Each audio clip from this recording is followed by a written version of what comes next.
Well, here's a look at the future site of Laird Station. This will be one of several underground stops along the Eglinton LRT set to open in just a few years from now. Well, right now, most of the action is happening about 20 meters underground, where a special mining technique is underway that will help with the construction of the platforms and tracks, a technique that's shaking one home in particular to its core. So you survived the tunnel boring, but the drilling or the chipping happening now? This is the worst. I've been living with this since at least Christmas. 24-hour-a-day drilling. It sounded, initially, we thought it was jackhammering. That's what it feels like. You feel that? My son said, I feel like I'm in Jurassic Park. You look at your glass on the table, and literally you can see the ripples in the glass. My pictures rattle, everything shakes. Here's a little sample of some of the sounds Lisa has been experiencing, but she says that's not the issue.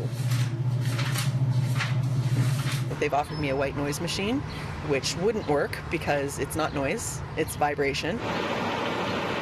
Last week, Lisa's basement tenant began tweeting at Metrolinx. Above Laird Station, one reads, "Pictures are falling off the walls. Seems dangerous. We're kind of scared over here." And another tweet, he asks, "Where can I go to get a safety inspection on the mining underneath my house?"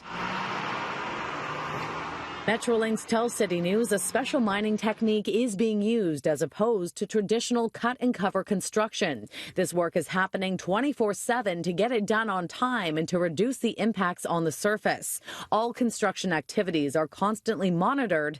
It also points out that the chipping usually results in more noticeable vibrations for properties closest to the site. So as we pulled up, we saw someone from Crosstown delivering this to residents. Yes, ironically, they're telling me now that they want to be proactive.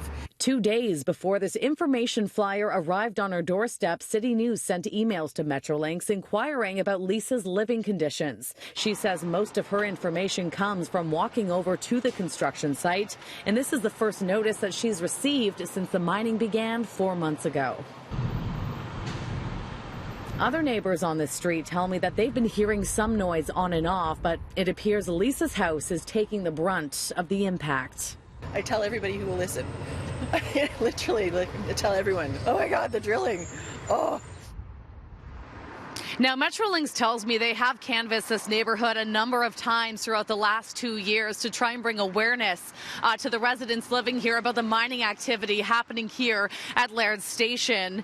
Weekly updates are also posted every Friday at the main entrances, the main and secondary entrance of this construction site. And of course, there are the community offices. This is where residents are being encouraged to go to ask questions and receive information about what's going on in their neighborhood.